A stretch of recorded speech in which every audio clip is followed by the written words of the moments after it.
भविष्य से आए एक रोबोट टीचर ने ऐलान किया कि डोरेमोन अगर ये टेस्ट पास नहीं करता तो उसे नोबिता के पास रहने का हक नहीं मिलेगा और उसे वापस भविष्य की दुनिया में भेज दिया जाएगा। पहला टेस्ट शुरू होते ही डोरेमोन ने देखा कि नोबिता की मम्मी घर में कुछ ढूंढ रही है। वो तुरंत मदद करना चाहता है, लेकिन मम्मी ने साफ साफ कहा कि उसे दखल नहीं देना चाहिए। लेकिन डोरेमोन टेस्ट में अच्छा करने के लिए मेमोरी हैमर निकाल लेता है। ये वो गैजेट है जो किसी इंसान की याददाश्त को दीवार पर प्रोजेक्ट कर देता है। उसने मम्मी की याददाश्त पर हथौड़ा मारा और पता चल गया कि उन्होंने चीज कहाँ छुपाई है, लेकिन वो चीज निकली मम्मी का छुपा हुआ गुप्त पैसा। मम्मी गुस्से से भड़क जाती हैं और नोबिता व डोरेमोन भागते हुए घर से निकल जाते हैं। इस गलत हरकत की वजह से डोरेमोन को पहले टेस्ट में खराब ग्रेड मिलता है। अगला टेस्ट शुरू हुआ और एक बिल्ली पेड़ से गिर रही थी। डोरेमोन ने फटाफट टाइम रैप फैब्रिक का इस्तेमाल किया। इस कपड़े से वह समय को थोड़ी देर के लिए रोक सकता था। बिल्ली तो बच गई, लेकिन कपड़े के साइड इफेक्ट की वजह से वो बिल्ली मोटे गोलू मोलू रूप में बदल गई। उसे दोबारा कपड़े से छूना पड़ा ताकि वो फिर से नॉर्मल हो सके, पर इस बार भी डोरेमोन को बुरा ग्रेड मिला।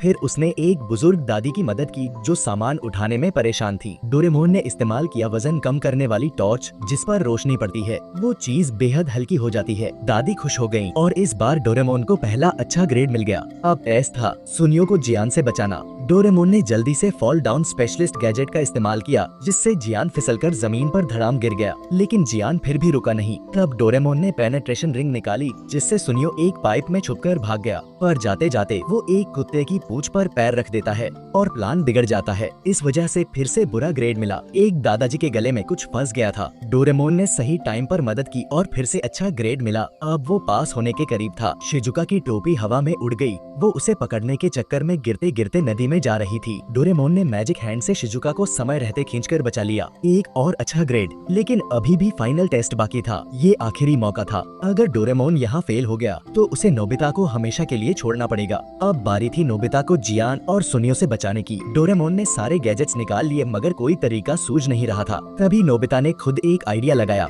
उसने जियान को उसी कुत्ते के पास ले जाकर भड़काया और जैसे ही जियान ने कुत्ते की पूंछ पर पैर रखा, कुत्ते ने उसे काटने के लिए पीछे दौड़ा। नोबिता खुद ही बच गया बिना किसी गैजेट के। दुर्भाग्य से क्यों की मदद डोरेमोन ने नहीं बल्कि नोबिता ने खुद की, इसलिए डोरेमोन को इस टेस्ट में ग्रेड नहीं मिला और इस तरह वह इम्तिहान में फेल हो गया। रोबोट टीचर ने कहा कि नियम कानून से ऊपर कोई नहीं। डोरेमोन को अब वापस भविष्य लौटना ही होगा। नोबिता और डोरेमोन दोनों उदास हो गए, लेकिन करने को कुछ नहीं था। आखिरकार डोरेमोन भविष्य के दरवाजे में चला गया। नोबिता जमीन पर अकेला बैठकर रो रहा था। अचानक टाइम ड्रॉअर खुला और डोरेमोन वापस बाहर आ गया। असल में रोबोट टीचर ने गलती से गलत रोबोट की परीक्षा ले ली थी। जिस रोबोट को टेस्ट देना था वो एक रैकून था, न कि डोरेमोन। इसलिए डोरेमोन पर कोई टेस्ट लागू ही नहीं होता था और वो वापस नोबिता के पास रहने के लिए आजाद था। नोबिता खुशी से झूम उठा और अंत में दोनों गले लगते हैं जैसे कुछ हुआ ही न हो।